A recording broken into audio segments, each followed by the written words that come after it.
Even the Rich is a podcast from Wondery that tells the jaw-dropping stories about the tumultuous lives of the world's elite, from the greatest family dynasties to pop culture superstars. Listen to Even the Rich on Apple Podcasts, Amazon Music, or wherever you get your podcasts. You can listen ad-free by joining Wondery Plus in Apple Podcasts or the Wondery app.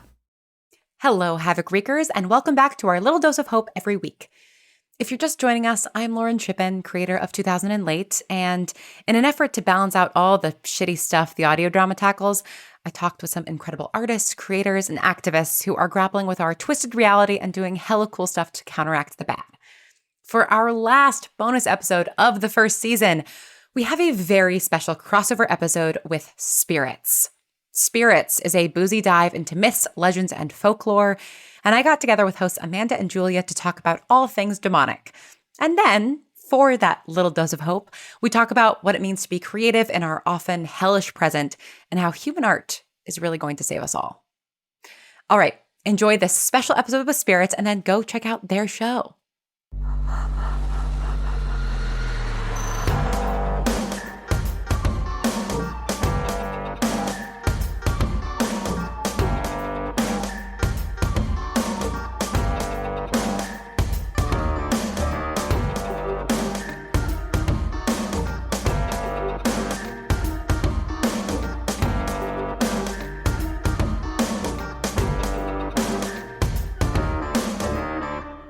Welcome to Spirits Podcast, a boozy dive into mythology, legends, and folklore. Every week, we pour a drink and learn about a new story from around the world. I'm Amanda. And I'm Julia. And we are joined today by past and future guest Lauren Shippen. Now, I have a couple things to say here. First of all, Lauren Shippen, prolific podcaster, writer, creator of 2000 and Late, a new dark comedy by atypical artists, as well as the upcoming Phantom Pulse. She'll tell us more about that. Spooky. But Lauren, I just ran some stats real quick before we started. You've only been on the show once. That was episode 17, Stonehenge. Uh-oh. But don't worry, you are mentioned in 12 additional episodes. Oh my Either God. your work, your books, or anecdotes, you as a friend. Welcome back to the show, a whopping 9 years later. Wow. I mean, thank you so much for 9 years. Jesus. Thank you so much for having me back and for mentioning me. It's lovely to be mentioned. And yeah, I believe that first Spirits recording was the first time that the three of us ever met in person. That is true. Back in 2016? Yeah, it was the year. That's the year. That was 9 years ago. There's the math on that. Yeah. I've never felt older than in this moment. I know. Good Lord. It's true. And I just want to invite you to kind of tell me just like what's up with you in your life in the past almost decade. And how is your relationship to the spooky kind of evolving over that decade? Yeah. So we first met, 9-10 years ago because we were both in the podcast game. We've both been in the podcast game, or we all have been in the podcast game, both being Spirits and me. But obviously the three of us have all been in the podcast game in various ways. And I've just kept making audio dramas. So, writing fiction podcasts, telling my little stories through audio. I started out sort of in speculative fiction with the Bright Sessions. My first podcast for any listeners that might not be aware, it's about people who have supernatural abilities in therapy. And so I've always been interested in sort of the supernatural and the science fiction. And as I have written more stories over the years, I've just sort of done more and more of that kind of stuff. So I got to write a horror show about the Bridgewater Triangle starring Misha Collins. No big deal. Yeah, which was really crazy and wild, especially as somebody who is a fan of Supernatural, which I'm sure we'll talk about. Oh, we will. Working with Misha has been a dream. He's a lovely, lovely man. And then, these two shows that I've been really working on for the past year, 2000 and Late, which is out now, and Phantom Pulse, which will be coming out sometime next year, are both very much just about the occult and dark magic and all of that fun stuff, because we all love I love an autumnal spooky vibe, and that's just always what I'm trying to reach for in my work, I think, in many ways. Absolutely. Do you want to give us a little summary of what 2000 Late is about for the listeners? Yes. So 2000 Late is a dark comedy about a woman who gets possessed by a demon on her 36th birthday. She was supposed to be the chosen one at 16, but the demon is 20 years late. And when it shows up, it's sort of oh, you guys have already done a really good job kind of making things a lot worse up here on Earth. So maybe let's just have some fun. And ultimately, the two of them try to unionize her for legal reasons, mammoth warehouse job, but it's Amazon, with middling results. So it's got your classic kind of spooky demon stuff, but with the twist that the demon is really bad at their job and also sounds like a 1940s radio star. Yay, my favorite combination of things. So, Lauren, I think I don't know if we asked you this all those years ago when you were on Stonehenge, which was in the first 20 episodes of the podcast we ever produced. So crazy. What was your relationship with spooky things growing up? Like, did you have urban legends that were kind of unique to your hometown area that you remember hearing about? Or I'll nudge you towards the house that we visited you at one point was haunted. But was there anything that like you had supernatural experience wise when you were younger? Yeah, it's so funny. I like a certain brand of horror now, which I'm sure we'll talk about, but I have always been very much a scaredy cat. And so I didn't really like watch like horror movies at all until I was probably in my like 20s. I have been into a haunted house, I think, once. Like, it's like that kind of stuff is like not my vibe. But I always loved Halloween because I'm a theater kid at heart and I love getting dressed up in costume. Hell yeah. And I love witchy stuff because I'm a fantasy girly at heart and like always wanted to be a witch. And so I think that like those sort of two things, along with like a lot of the media that I think we grew up with, like Hocus Pocus and Halloween Town, and sort of like the more like cozy, spooky vibe was very important for me growing up. And then like, yeah, in my teen years, getting into things like Angel and Buffy and Fringe and the X-Files and, like all of those types of things that kind of run the gamut from like ghosts to aliens and vampires and everything in between. And yeah, I think I tended to avoid the sort of the scarier stuff, in part because there definitely were a bunch of urban legends growing up that I was really genuinely afraid of. Of course. I mean, we are three people in their 30s who were socialized as girls growing up. And so I imagine we all know about Bloody Mary. Mm-hmm. Of course, naturally. Saying Bloody Mary, Bloody Mary, Bloody Mary in the mirror 3 times to this day still kind of freaks me out. Were you guys scared of that? Yes, of course. What did you think would happen? I was worried that like a scary woman was going to come out of the mirror. Like, what did you guys think was going to happen? Right. I think more like we're like, okay, a scary woman's going to come out of the mirror. And then what? Right. Like, is she just going to be like, hey, and what's up? Thanks for calling me. Or is she going to murder you? Because I think there's a spectrum of how spooky this shit was to you as a kid. I think I was such a scaredy cat that I couldn't even think past the scary woman coming yet. Like, that was scary enough for me. But I did love like Ouija boards and light as a feather, stiff as a board, because those were like just sort of fun, spooky. It's so funny to me that you're like, Bloody Mary, absolutely not. Ouija board, love that shit. Love that.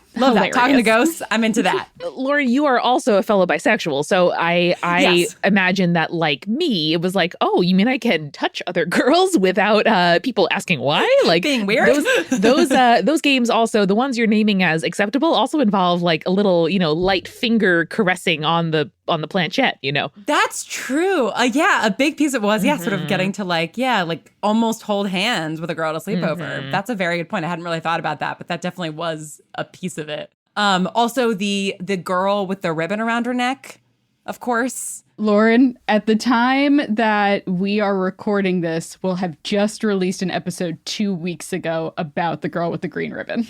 I cannot wait to listen to that. Iconic. Truly iconic.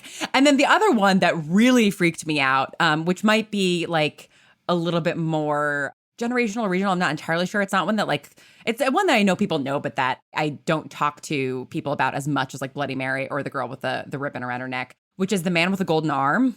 Oh. You guys familiar with this? Who's he? Okay. This sounds familiar, but tell me about it, because I'm very curious. Let me make sure that I actually even have that name right. This may have been like a variation on a theme of an existing urban legend that has a slightly different name. But basically, it's like kind of like a man with a hook hand style thing, like that. Ah, the Hook Man. Yeah, it's sort of that genre of story. Growing up, me and my family would always go to Cape Cod every summer. And we used to do with like all of my cousins, like I come from like on my dad's side, a very big Irish Catholic family, right? So it would be like 30 of us like on the beach. I'm sort of like squarely in like the middle of my cousins. And so my oldest cousin is in his early 40s. And then my youngest cousin is like just out of college right now. My oldest cousin, John Michael, was, telling like a ghost story around the campfire. And he was probably, I don't know, like 15 or 16 at the time. We were having this like bonfire kind of cookout on the beach at one night. Peak cousin telling story age. I love that. Oh, yeah. Absolutely. And like he was always very much like the oldest cousin, the oldest boy, named after our grandfather. Like he was sort of like the one sort of responsible for and just like very loving, very caretaking, like was not the kind of cousin that was going to like get you into trouble, right? Like very trustworthy, like reliable guy. He told this ghost story, and like it's so funny. I don't really remember that much about the story itself, but like we're all standing around the fire, and he's like doing a great job telling a story, and it's about the man with the golden arm.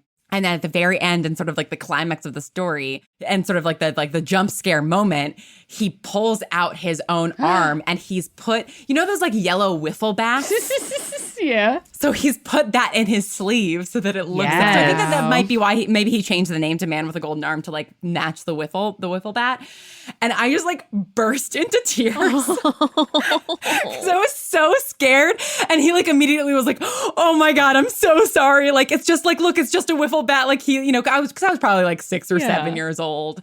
But it was like it's just one of those things that like really sticks out in my head. So it's like I'm afraid of the Man with the Golden Arm, a legend that my cousin may have made up. That's an incredible amount of planning. Honestly, yeah. Shout out to cousins who go above and beyond to scare all of the younger cousins. We appreciate that. I'm also just realizing the name sounds so familiar to me because it was a Frank Sinatra movie. Oh. Yeah, there it is. There you go. Okay, yeah. So I think probably it is the hook hand man, like scratching on the car window type of thing. I think it was that, and I think he did just adjust it to work with the wiffle bat rather than like a hook, which is really smart. And Lauren, I'm going to tell you right now, as of this recording, the week before this episode comes out is going to be the Hookman episode. So you are nailing all of the classics. I love this so much.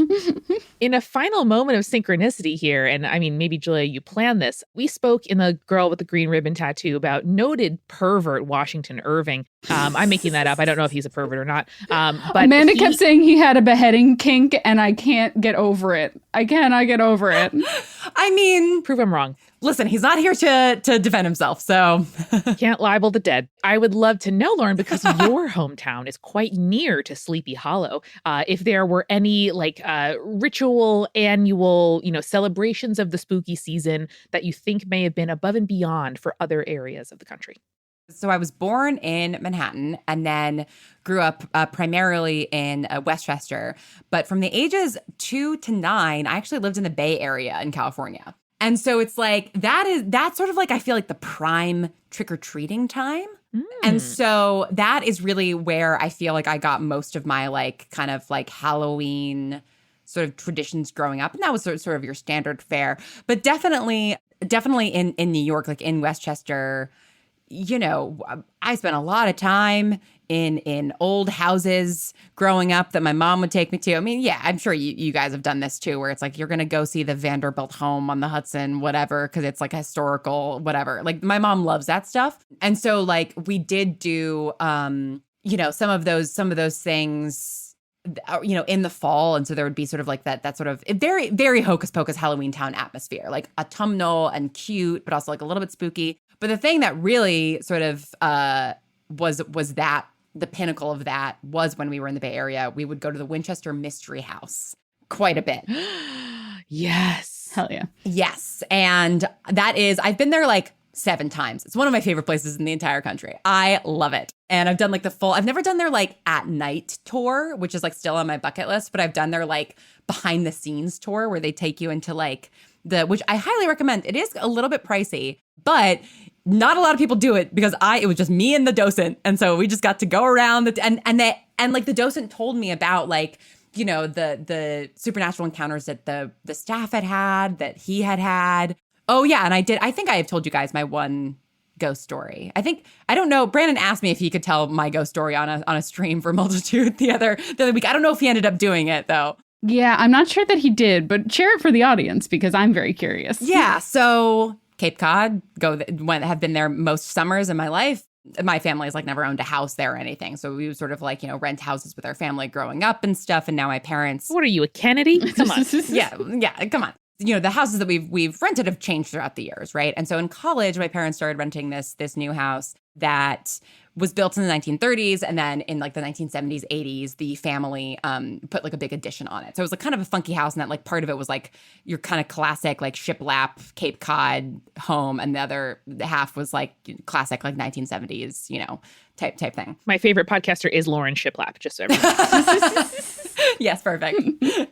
And I was staying in one of the bedrooms on sort of like the new part of the house. It literally was a dark and stormy night. We were having a big storm, and I had fallen asleep. I went to bed, and the storm clearly like moved to like right above us, right? Because there's like huge clap of thunder and like and flash of lightning so loud that it wakes me up. I wear glasses, so when I am asleep, don't have my contacts in, obviously. And so like I wake up, and like the room is kind of dark, and like I see my mom folding laundry at the foot of my bed. And my mom is a night owl, right? Like she will stay up until like 2 a.m. sometimes. Like she just like works on a different circadian rhythm than I do. But I was like, why is she folding laundry in my room? Like I don't understand. On my bed. Yeah, like on my bed. Like what is she doing? And so I sort of like sit up, and like I'm like up on my like elbows, sort of like looking at her. And then there's another flash of lightning, and even though I cannot see with perfect clarity because I don't have my contacts in, it is very clear that this woman is not my mother. Mm-hmm. Mm-hmm. She is blonde. My mom is not blonde. She's blonde. She's got sort of like a short, like kind of like almost like bowl cut type thing. She's wearing like a sort of pastel purple turtleneck and like a sweater over the turtleneck, and just like folding laundry. And there's like a laundry basket, and she's like folding laundry. Turtleneck is too recent for a ghost. I'm gonna tell you right now. Well, that's what was so weird. It's like she that. clearly was like from like the 1980s. Like it was a woman from the 1980s. And then like I sort of like start, I'm sort of like, oh, like what the fuck? And then there's another flash of lightning, clap of thunder, and she in the laundry basket vanished. And the next day, I spend the entire day like just going around looking in because it's like it's a house that a family has owned, and they like just rent it over the summer, so it's like got all their stuff in it. So like I go through all of the photo books, I go through all of the photos on the wall, I try to look for this woman, and she is not anywhere. Because I'm like, maybe like I saw her face somewhere on the wall, and like I do sometimes have I can't remember if it's hypnopompic or hypnagogic when you're waking up, but I do have that hallucination sometimes where it's like you're awake, but it's sort of like the opposite of sleep paralysis, where it's like your body's awake, but your mind is not. And so you kind of hallucinate things. So that's why I assume it is. But that's the closest I've ever come to, having a ghost encounter. It was bizarre. Wow. Yeah. That's so wild. Yeah. Damn. Have you guys have ever had an encounter? I famously saw what I think was some sort of like demonic or ghostly figure while I was making out in a car with Jake when we were teenagers in high school. Holy shit. And that's prime real estate for Hookman, Yeah, I know. So it was like we were in the back of a car. I looked up at one point, and there was a man like underneath the closest street light, and he's just standing there in silhouette in like a trench coat with a dog next to him, like a big dog, like it was like a German Shepherd or something like that. Absolutely. And not. I was like, we have to go right now. And then like Jake gets in the car, and we like kind of back up and like turn around the corner and then go the opposite direction. And then when I looked back, the guy was not there anymore. Nope. Very bad. Very bad. Very, very bad. Yeah, it's bad. Lauren, it was bad. I still remember it like vividly 16 years later. So that's how you know. Creepy as hell. Yeah. Jesus Christ. What about you, Amanda? None for me. No. Amanda goes, thank God. I mean, for now, my siblings are very creepy, and I certainly imagine a lot of scary stuff, but no sort of defined experiences that I can point to. We should just spend more time at my parents' house, because my mom has seen it. Lauren, I've been angling to invite myself back for years. Okay, 2 presidential administrations. Listen, next time we're in New York, you guys should come over, because my parents live in a house from the 1920s that is like it's a very cool house. It's got a secret bar in the basement that the wooden panel behind the bar opens up for where you put the hooch, because it was built during Prohibition. It's a cool house. It's the kind of house that you should host a murder mystery party at. 100%. The fact that we haven't done that yet is a failing on my part. Lauren, what are we doing? But Yeah, my mom says that she's seen a sort of a figure around, and that also he has a dog, but she thinks that he's benevolent. Oh, okay, So, sure. That I respect. Okay, all right. Listen, a dog does not mean it's a bad omen. You know, in general, dogs are good. Yeah. But sometimes, I think it's a good dog, and I think it's a good ghost. That's what I'm choosing to believe. for your own sake and your own sanity, I have to believe this is a good ghost. For my own safety. So this really leads to a great point about like, yeah, you definitely grew up with some creepier experiences, even if that like wasn't something you necessarily were seeking out the horror genre as a whole. I know, and I guess we'll talk about it, you are a big Supernatural fan in general. And that is going to kind of lead me into my segue of what is it about demons that you personally find as a interesting trope to both consume, but also to write about? Yeah, I mean, I should say that the other piece of sort of my upbringing that is significant to this is that I was raised in part Catholic. Which, you know, I had my first communion Catholic, you know, did that whole thing. I ultimately was confirmed Episcopalian, but I did go to Catholic church for the first, 10 years of my life. Episcopalians are just, the Catholic Protestants, Catholic lights. Yeah, exactly. It's just Catholics, but you can be gay and you don't have hell. Like, that's really just what being Episcopal is. But hell definitely made an impact. Like the concept of hell definitely made an impact. And my parents were never big into that stuff at all. But just, you sit in Sunday school, you go to church, you kind of absorb it, right? And so I think I found the idea of the devil quite scary. And I think I found the idea of hell and demons and all that kind of stuff quite scary. And so I think for a number of years, I really avoided it. And then I think actually sort of the biggest influence on like 2008 specifically and the way that I think about demons in that, at least like tonally, is, do you guys remember a show that was on the CW called Reaper? Julia just had the reverse Raymond Simonier, where you think something's going to happen and then nothing's there. So yeah, nobody's seen the show except for me. I was primed to say yes. Wow. Whoa. I know, because you say CW show and you think, of course. But no, it ran for 2 seasons. I saw so many of those CW shows. How did I not see this one? So this show had like an outsized impact on me. Like it's so funny. Like I was a devoted viewer of it.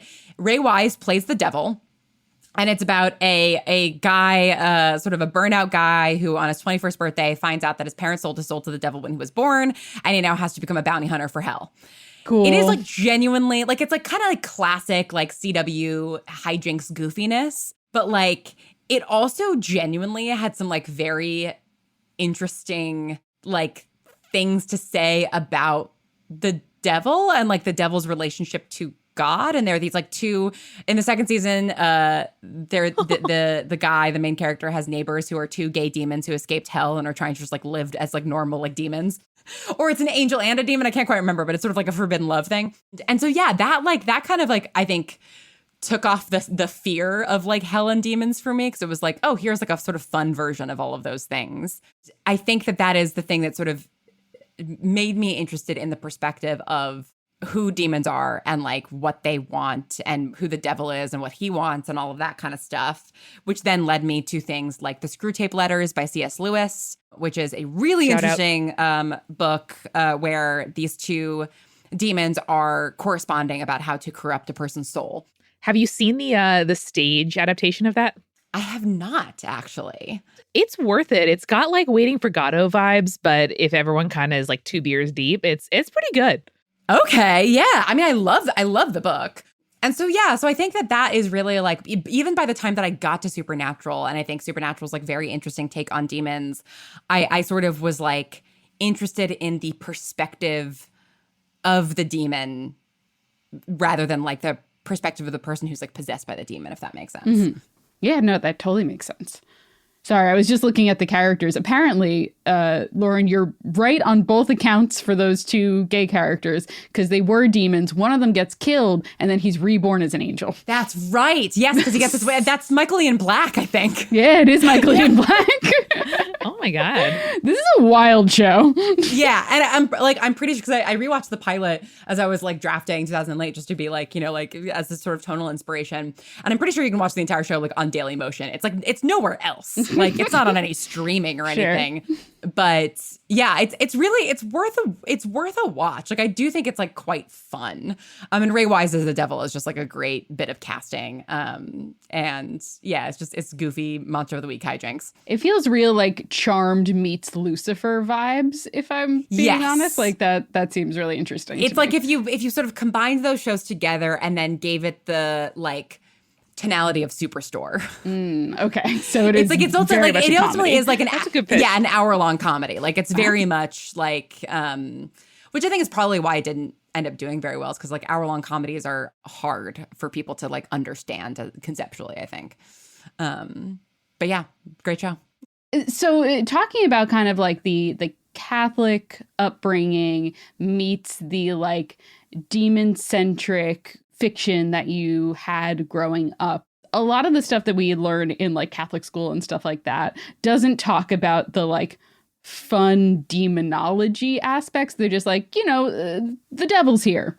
And you're like, okay, what does he do? And they're like, meh, it's not in the Bible. Whatever. It's not in the Bible. You better not find out. You better not be bad enough that you get down there and you figure it out. Yeah, exactly. When you're like kind of doing some research on demonology and you start getting into like the demon hierarchy and like all of these like sort of non-canon, and like using the literal definition of canon for religion purposes, these like non-canon, like, the hierarchy of demons, the prince of this, the princeps of that, or whatever. What did that look like process-wise for you, and how did that sort of align itself with what you were seeing on television and what you were seeing in fiction? You know what I mean? Yeah, I mean, I would be really curious to hear kind of like from you, like how like, yeah, where those things came from, right? Because it's like you do kind of, encounter like the mafia family tree of demons, if you sort of start looking into this stuff. And I think one piece of fiction that's done that really, really well is Evil, a much underloved CBS show that also was definitely a point of inspiration for 2008 in the sense that it has a completely unhinged female lead who just like, I support women's wrongs. She's insane. I love her so much. She may or may not have been possessed by a demon at one point. Like the thing that's great about that show is it never commits to like whether or not these supernatural things are real, which I think is like a really like. Don't worry, Lauren. I've watched all of it over the last month. I have like 6 episodes left. I'm almost done. It's so good. I will say Lauren is part of the reason why I started watching the show in the first place, and then converted pretty much this entire audience into watching the show. So. I can't believe that you hadn't. It's like such a Julia show. I know. In my mind, because it wasn't streaming anywhere besides Paramount, and I don't own Paramount stuff at all. So we had Paramount, I think, basically for that, because I think we watched the first like season on Netflix, and then we're like, wait, this rules. Like we need to watch this. Evil does it really well. I think that Supernatural does it really well. For me, when I sort of encountered all of that, I was like, yeah, I'm not gonna worry about the stuff. Like, I'm not gonna worry about like the literal like names of certain demons. Like I'm not gonna worry about like the rankings or anything like that. The book that I've used the most is this book called Demon Possession, an unusual collection of experiences, case histories, studies, and conclusions from a wide range of professional people, including doctors, psychiatrists, scientists, historians, theologians, and college professors. This is literally like a series of lectures given in like the 70s and 80s by those various people, along with like responses from other academics to those lectures. I've only gotten through about half of it because it is dense. But the thing that I really enjoy about it, I got it, off of eBay, because it's like, this isn't something that's like, it was published once 40 years ago. And basically like everybody who's like writing and talking about this stuff is doing so from like an incredibly serious academic perspective of like, what do we know about demons from the Bible? What do we know is canon? What does the Bible say about demons and demon possession and how to get rid of possessed demons? How have those like, things sort of changed over the years? And like, what have we seen I'm still just in like the sort of Bible canon part of the book. It gets into like actual cases of demonic possession later. So I'm excited to get to that. But it's been eye-opening because I think I sort of assumed that like, I did sort of assume that like demons and like the idea of like demonic possession was like a little bit of a construction of like the Catholic Church. I didn't really think that it was something that was like mentioned in the Bible all that much, but it is mentioned in the Bible. And so like, yeah, I mean, in terms of like those demonic hierarchies and stuff, what is canon and like what is sort of Catholic fan fiction? So I think a lot of it is gonna be Catholic fan fiction, is at the end of the day. Like you said, there are references to possession and demons in the Bible, but not in the way that like people think about. So like when I'm talking about the like hierarchy of demons, I'm usually talking about a reference to the Lesser Key of Solomon, which is basically this like anonymous grimoire that was published from 17th century sources. And that's where we get the like list of the hierarchy of the Ars Goetia, I think is what it's called. And that's the like 72 demons that make up the various hierarchies of hell, right? And that's where we get a lot of the names that are very much just like, lol, it's not pagan, it's fine. We're taking gods from other religions and we're making them into demons because that can't possibly be a pagan thing. It must be a demon. So that's like, we get like Baal from that, right? Or we get like, I'm looking at the list right now. Asmodeus is one of the options as well. There's truly one that's just, I'm going to tell you right now, there's one that's just Amy. And I think that's really funny. Amy, fuck Amy. And it's President Amy, which is also hilarious. President Amy, that's really good. Yeah. But like, it's a lot of those kind of like, if you heard a vaguely, I guess, Latin or Greek name that is in reference to demonic entities, it's probably from the Lesser Keys of Solomon. That's fascinating. And like, did that then feed back into, because yeah, it seems that like at least part of the way that the Catholic Church approaches exorcism is, at least in part, founded in some Bible lore. But do you feel like then that like that grimoire like kind of fed back into like actual like Catholic religious practices? So the Lesser Keys of Solomon is sort of like is based on the Testament of Solomon, which is considered like pseudo canon. It isn't necessarily like, yeah, this is definitely canonical biblical scholarship, but it is like, oh, you know, maybe it's supposedly it's from the early first millennium AD, but like it's tough, right? Because so much of it, I think a lot of the ways that we see demonic possession and also exorcism on television and in movies is very much a fictionalized version of what that actually is. We've done an episode on exorcism, and like I would say, for listeners who are a little bit more interested in not hearing me just like off the cuff talking about this, go check out that episode. But like a lot of it is like there is a specific script. There is a like playbook basically on what needs to happen during a possession and during an exorcism. And I don't think a lot of it is like, you know, I'm calling upon you, Asmodeus, to release this body or what have you. You know what I mean? Yeah. Yeah. It's like a little bit more general. This is going to sound like a bit, but it's not. No, go ahead. Is there a greater Keys of Solomon or just the lesser keys? That is a good question. I don't think there is a greater Keys of Solomon. I think it's just the lesser keys. Just the lesser? Okay. I would be surprised if there was a greater. It feels like there's an opportunity for us here to maybe write the greater Keys of Solomon and pull off like an L. Ron Hubbard type thing, you know? Yeah, we could be the new Aleister Crowley. I see where you're going for. Sure. Exactly. Sure, exactly. Yeah. I think it makes total sense for 3 white queer femmes to become the new L. Ron Hubbard. Like we are ready to ascend like white feminism. Yeah. We're ready. It's our time. Yeah, totally. Yeah.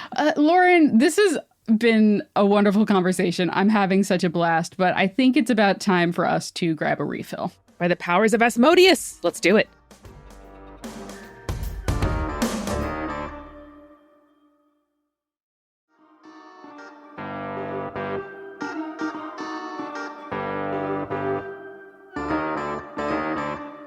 We are back, and Lauren, one of the things we always like to ask our guests is, what have you been drinking lately? Whether that is cocktails, mocktails, coffee creations, what has been your drink of choice? So something I'm very excited to make now that the weather is turning and we're really entering into fall is a drink called the Harvest Sling, which is from, I believe it's a Please Don't Tell recipe.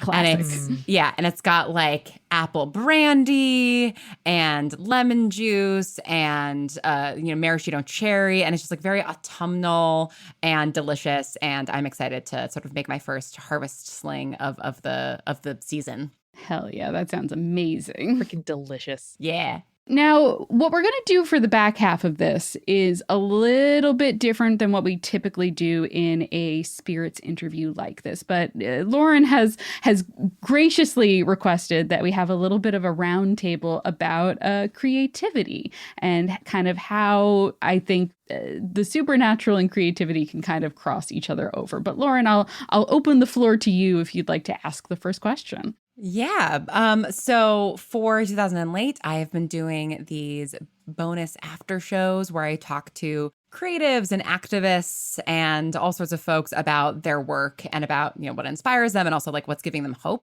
Because I think that oftentimes, as specifically like online creatives, it does feel like we're sort of like battling the demons of trying to get an audience and trying to get paid and all of these things. And so I'd love to just start out by like hearing more about how each of you like found your way into being full-time creatives on the internet, because we've known each other for a long time. We're friends. Like I certainly know you saw the beginning of our journey, the general shape of things. Yeah. But like, I would love to just like kind of hear, with the sort of retrospect of the last 10 years, like how you think of the time from like getting into creative stuff and like what sort of drove you to start spirits, because I actually don't know that I know that story. And then like, sort of taking that and turning into like a thing where you get to like talk about spooky shit full time. Yeah. I would say that I have always had a fascination with mythology and folklore and urban legends. And I definitely shared that with Amanda very early on in our friendship, because as you know, but as a reminder for the listeners at home, Amanda and I are companions from the cradle, in which we met when we were 5 in kindergarten. Yes, I think we briefly overlapped at the same preschool, but Julia and I were friends in elementary school, and then I'd say BFFs starting from middle school when we both entered the same theater program. But I have many memories of Julia being one of the only other kids in our grade more interested in reading than like playing with, outside at recess. Yeah. And so we would kind of trade off like that giant Egyptology, like kids coffee table book. Yes. Like one of us would check it out from the library at given times. There's one about dogs that we also traded off, but there's a real excellent memory along with this girl, Catherine, of making like laminated ancient god trading cards in the style of Pokemon cards. This was the late 90s, laminated with Scotch tape. Mm-hmm. That's awesome. And then kind of the next step in the evolution that leads us to spirits is I went to college for history and then accidentally stumbled my way into getting a separate religious studies degree, because I liked a professor so much that I was like, hey, really love your class. What are you teaching next semester? And she was like, well, I'm the head of the department, so I have to teach the senior capstone, but I'm also teaching a class called Meaning of Death. And I said, I'll see you next semester at Meaning of Death. And I just kept taking classes with her every semester until she was like, you could minor in this, right? I was like, cool, great. And then I got to the beginning of my senior year, and she was like, if you take one class that I don't teach, you can get a entirely separate major in this. And I said, okay. And she's like, you can TA for me that semester too. I was like, you know what? I would love that. And so I ended up getting a degree for both history and religious studies. That's awesome. When I graduated college, I got a pretty terrible job at a spa and wellness company writing copy for their social media team. And it was miserable. And Amanda was also working in Manhattan at the time. So we would meet up at this bar for drinks to kind of talk about life. But also sometimes I would be like, if you think about the God of the dead and like the fact that, and Amanda would be like, yep, sip. All right, great. And like Julia, like I love this shit too. Julia had sent me, papers that she wrote in college about this stuff, like memorably about like the definition of cults and the Oneida community. Mm-hmm. I love this stuff, and I'm just an enthusiastic listener. And it is also important to set the scene and say that bar that we were regulars at was the Jekyll and Hyde Club of Times Square. Oh, incredible. Oh no, it closed. Oh yeah. It was replaced, I think, by Guy Fieri's Wingstop or whatever. Oh, that feels right. Yeah, and they had a deal where they had 2 cocktails, which were basically 8 ounces of pure liquor for $15 during happy hour. So Julia and I patroned that bar a lot. It was buy one, get one free, which is not, you shouldn't do that. That's not a good idea. That's a bad idea. That's crazy. Especially, yeah. So we were commiserating about our terrible jobs and lives, talking about the creative shit that we loved. And like, Julia's been my fan fiction beta reader since we were 12, okay? Like, we've been long-time creative partners. And honestly, like, in my recollection, we love podcasting. We loved your work, Lauren. We loved listening to shows, Magnus Archives, like all of this stuff. I loved lore. I loved like mental illness happy hour. Welcome to Night Vale was a big one for me. And honestly, Spirits was an excuse for us to get together every single week in our newly full-time working adult lives and spend an hour talking to each other. We hadn't lived in the same city in 5 years because Julia went away to school and I stayed close to home. And it was basically an excuse to make something with my BFF. From my recollection, we took it seriously. We wanted to do a good job. We liked podcasting. We wanted to be taken seriously. The sort of like right place, right time of having a good concept, fairly good branding, excellent research in Julia. And I had a small YouTube audience from my college vlogging days. That's what we kind of launched to originally. And within about a year, we were making a little bit of money. And then within, I would say, 2 years, we could pay our editor and upgrade our equipment. We were able to do it a little more regularly. But then year 3, we were able to make enough money that we could supplant or quit our terrible day jobs. That's amazing. You guys have covered so many things over the years in terms of mythology and cults and exorcism, all of it, Stonehenge, all of these different things. Is there any like particular topic that I think one of the things that I think about a lot in writing supernatural fiction or like even consuming supernatural fiction is like the ways in which like you guys talk about this all the time on the show, like the ways in which like our myths or like our superstitions or supernatural narratives like reflect things in society, whether those are like, oppressed groups or ideas or fears of death or what have you. Is there any topic that you guys have covered over the years where you were like really surprised by like sort of the connection between like the thing that you were talking about and sort of like the culture that it came from or the society that it came from and sort of what it was saying, how it was interacting with that sort of populace? Does that make sense as a question? No, that totally does. And there's 2 that jump out at me in particular. I also want to say we have covered so many topics. And I remember a moment when we were first starting the podcast where Amanda looked at me and she's like, so like theoretically, how many episodes do you think we could do? I was like, I think I could pretty much go forever. I think I can manage it. Yeah. And like we've done very little overlap on previously recorded episodes and previously covered topics. So we've covered a lot of shit. To answer your actual question, I think there's 2 that really pop out for me. One is the story of Biavi, who is a Sami goddess, which is the like Nordic region, particularly I believe it's Finland. And they are the indigenous people of that area. And they have this sun goddess and a festival that they hold for her every winter equinox, where essentially it's everyone in the community goes and checks on the people that they're like concerned about that maybe don't have as much of a support system that they might need.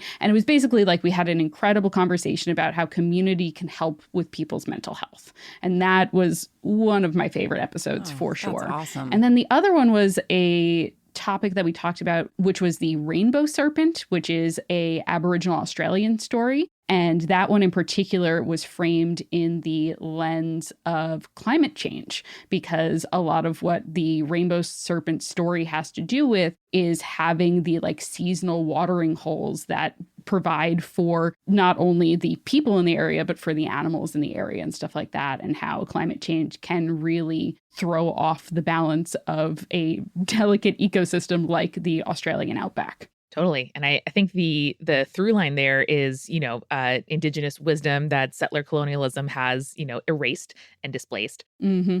And I would think for me, Lauren, like, I don't know, like we have so many stories that make me think like, God, we've been people forever. Like that's one of my refrains on Spirits is like, we have always wondered like, why them? Why not me? Why is this happening? Where am I? Will someone parent me? Will someone take care of me? Are my kids going to be okay? Like all of these just very deep human yearnings have been reflected across time. And it makes me feel, humble and small and connected to, the millennia of humans that have come before us. And I think as a, queer person in my 30s, growing up in, New York City and thinking that I'm like the most advanced person to ever live, I think I've been like humbled by the need for ritual. Throughout Spirits, I've also become Jewish and going from, an atheist raised Catholic to being like a fairly observant Jew. I am just like, whatever your belief system is, we need some kind of structure. And I am really like moved and continually convinced by the spiritual technologies of belief systems, ritual, community care, tradition. Truly, no matter what flavor that tradition is and however you package it, like we need ways to look forward to the seasons changing, to, mark passage of time, to grieve, to hope, and to, think about what might come next. And it is continually shocking somehow, 460 episodes later,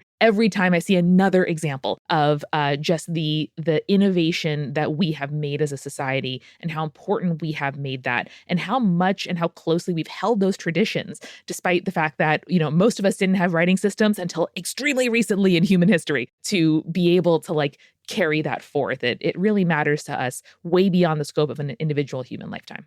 I love that. That's so beautifully put, and something that I've also been thinking a lot about. I think like in my 30s, as I sort of have gotten a more like even-keeled life, and I have also I lived in LA for a long time and now live in Seattle, and it's like I'm back in a place like New York that has seasons. And I am an atheist despite being raised Christian. Like I don't adhere to any belief system, but I still do feel that need for ritual. And something that I did for my sister last year for Christmas was something she and I talk about sometimes is, we're Irish American. We have family still back in Ireland. We visited them. We have some Irish cousins that we keep in touch with. We talk about how like there are certain Irish traditions that we definitely like carried forward and that we did growing up, but that there's all of this stuff that's just like lost. And I think this has become like more of a point of discussion in white America specifically, how like sort of the machine of white supremacy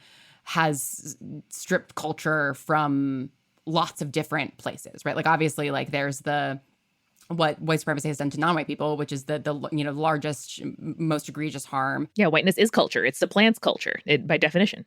Yeah, like there are a lot of immigrants who came over to America with traditions, and then eventually those were removed from their daily lives. In Irish culture too has been talked a lot more about recently, right? The fact that the Irish people were colonized by the English, and their language has been destroyed over many years. And there's like a real effort now to sort of revitalize it. Including, by the way, an all-Irish language adaptation of Mean Girls, which is going to be airing in the next couple of weeks. I will be watching it. That sounds awesome. Link me.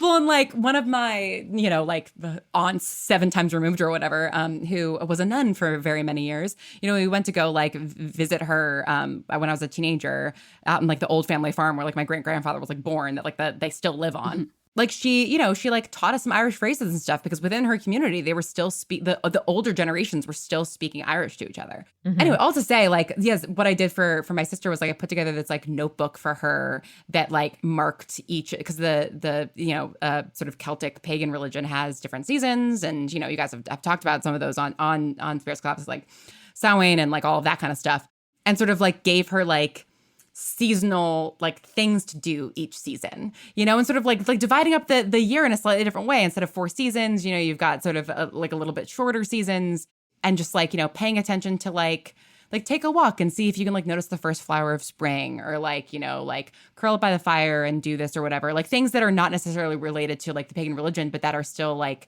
rooted in like a ritual of like observing the way that the seasons change, and observing the way that like the natural rhythm of like human life might shift, right? It's like, yes, I think in quarters in part because like I, own a business and that's what you have to do when you own a business. But also like there is like a certain degree to which like, like kind of like every 3 months, maybe I can like do something different, and so I think kind of like building those taking traditions, taking rituals from wherever you can and kind of like forming your own thing, I think is such a natural inclination. And it's like, I think that whether that's coming from a religious place or a place of just sort of like, I need rhythm in my life, I think that you're right, Amanda. Like we do all kind of just like need it in some way. 100%.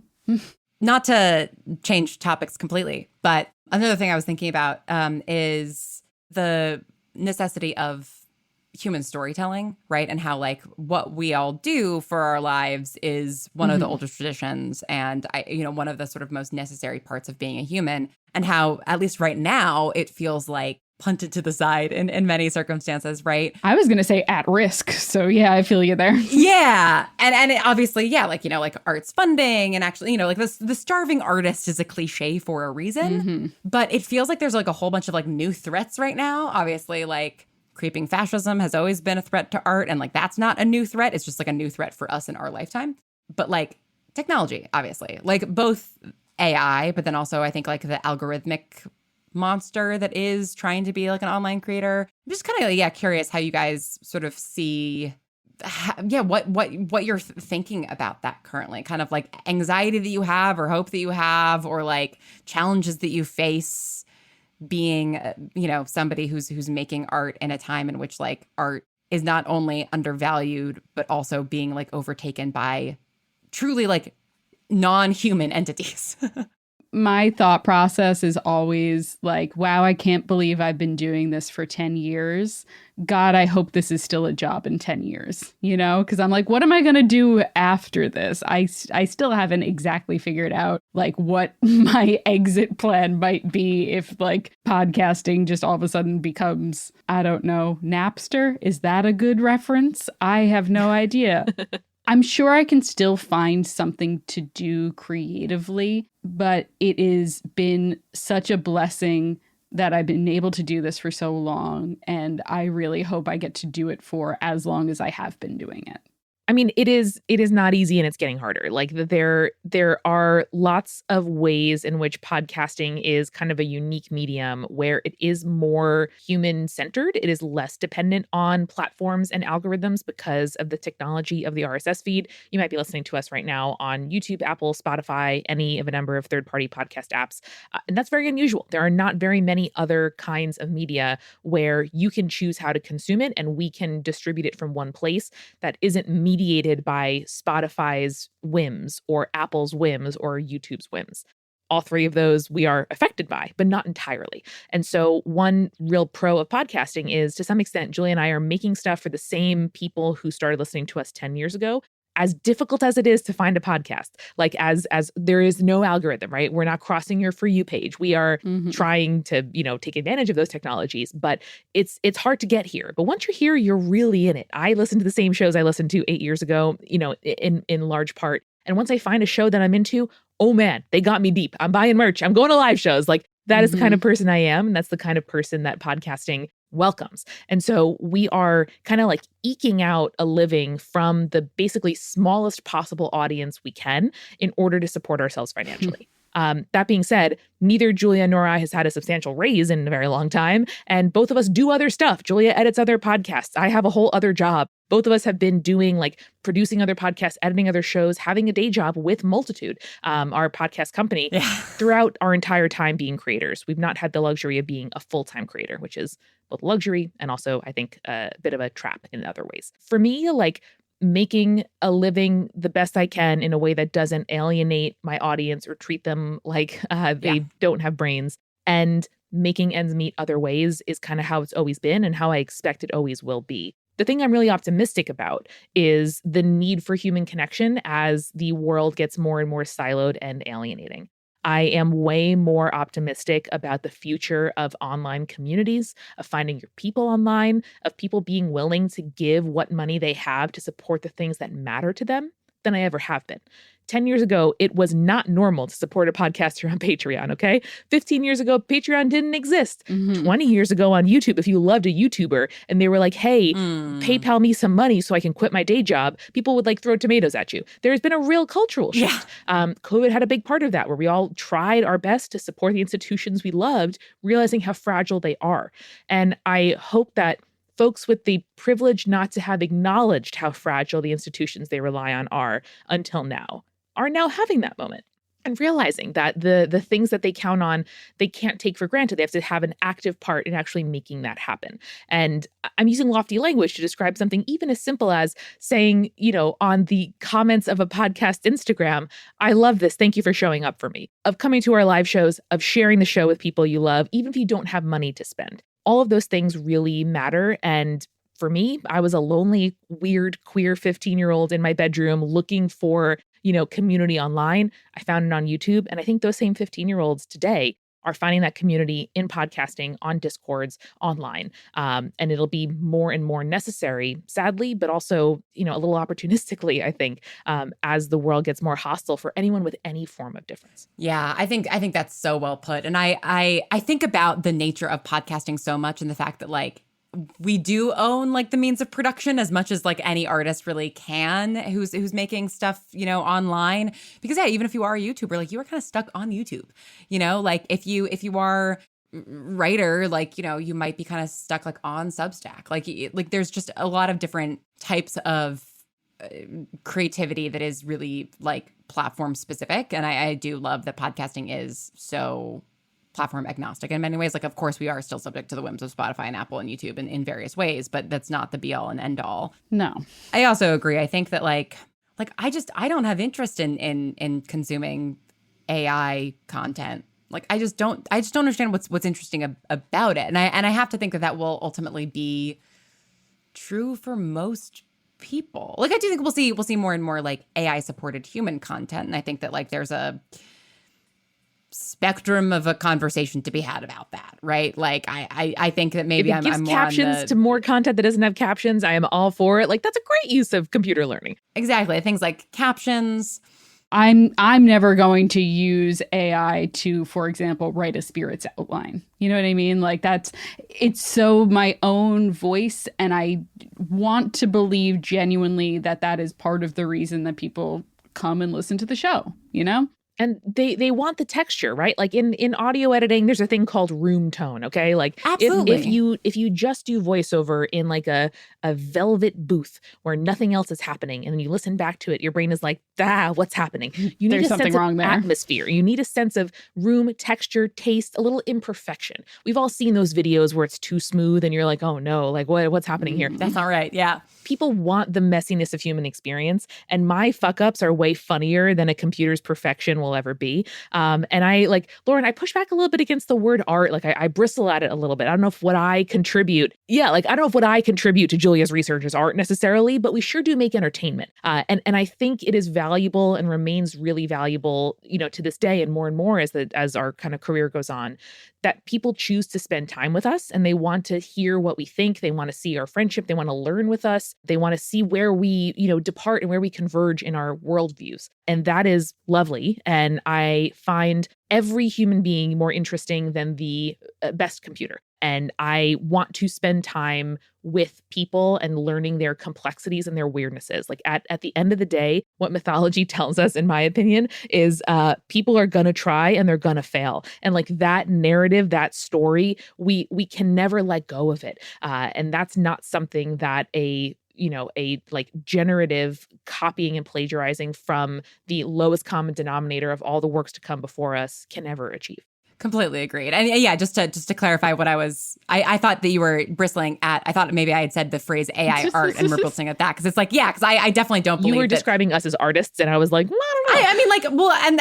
I think absolutely what you do can fall under the umbrella of art, but also I think that is something that each person just gets to decide for themselves, right? And this is not really important, but between sort of art, entertainment, and content, I'm always sort of flying between the three of them, being what fits best. I don't really know, and what's bothering me today and what's not bothering me today, and I completely agree. I think that the messiness and the imperfections. I think that there's a big difference between there's no original idea or there's six stories, right? That I think truism about human experience, right? It's whether or not we literally know every myth in the world that came before us, you look at myths from one continent and myths at another continent, and they share a lot of the same DNA, despite the fact that those cultures never talk to each other, right?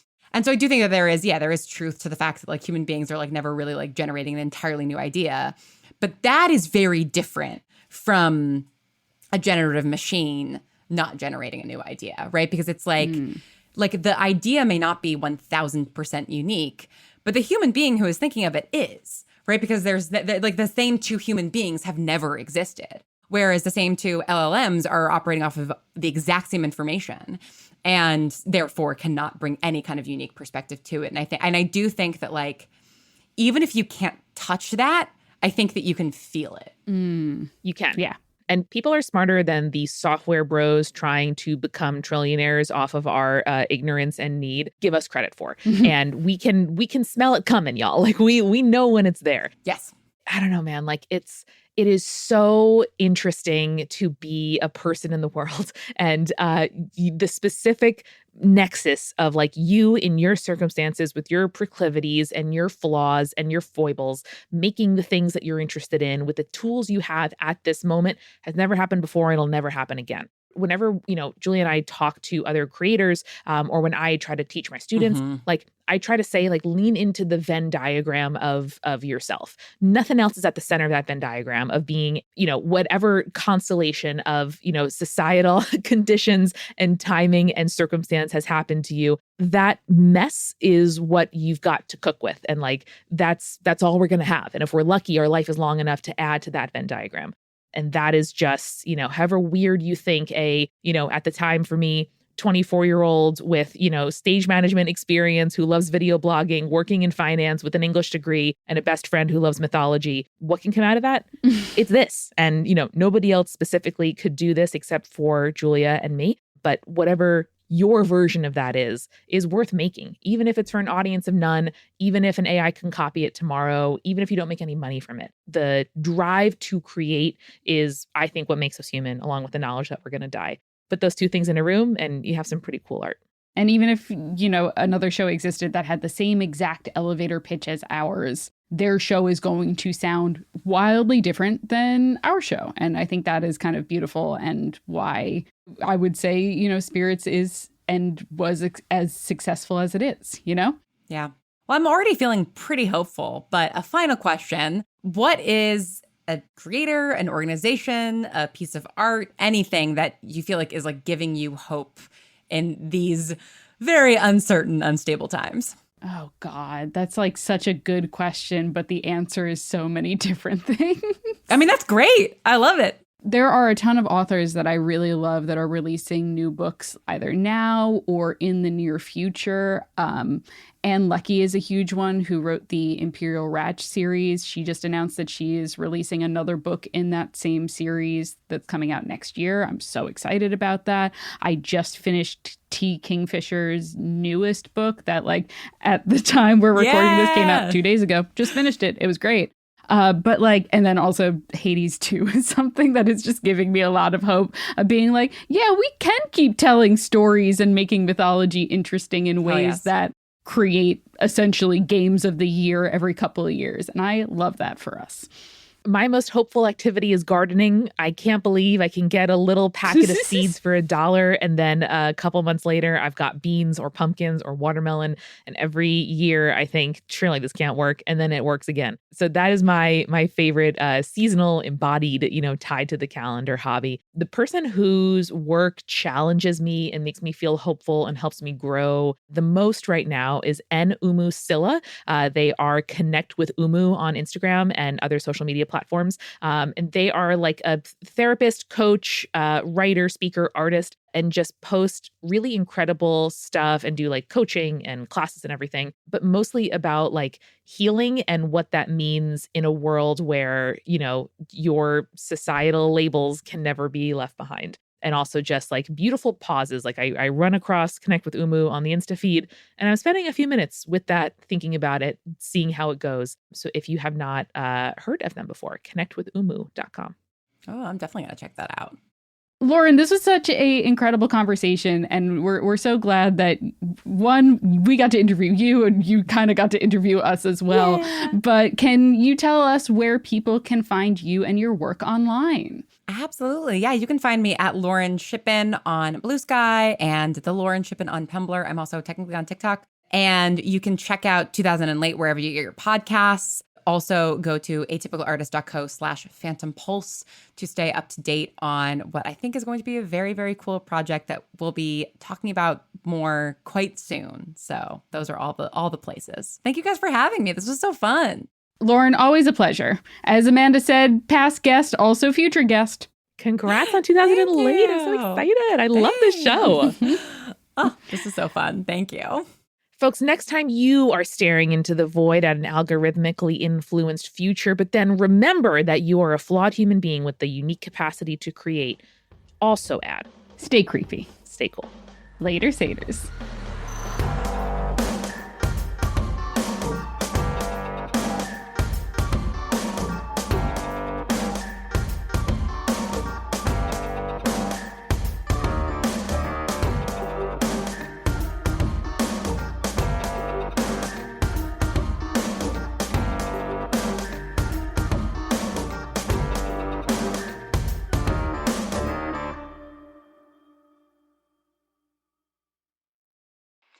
Hello, havoc wreakers. I've got a small but significant announcement.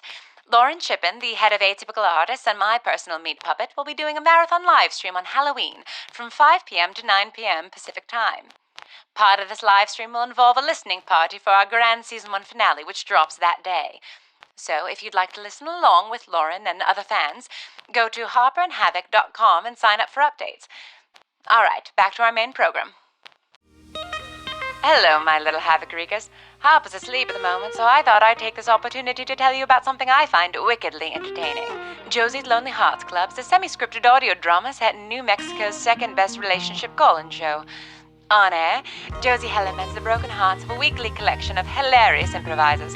Off air, listeners eavesdrop on the life of Josie's secret identity, hapless, neurotic Joanne Holtzinger. Next season is their soap opera season, featuring murders, twins, fake pregnancies, betrayals, and all the high-stakes drama that makes humanity worth keeping around. Speaking of humanity, this show features some of its best. Dropouts Ross Bryant, Had Apocalypse's Abigail Turner, Civilized Christy Bolton, Jesse Cannizzaro of Ley Lines, Kyle Prue, Hal Lublin and Mark Gagliardi from the Thrilling Adventure Hour, and James Urbaniak. And I've heard there might be a familiar voice on this next season. You'll laugh, you'll cry. It'll hit you right in that funny bone with its somewhat sexy and extremely silly vibes. Season 5 premiered June 4th. Join the club by subscribing and catch up on every episode wherever you get your podcasts. It comes out the first and third Wednesday of every month, so there's always something delicious to tune into. Enjoy!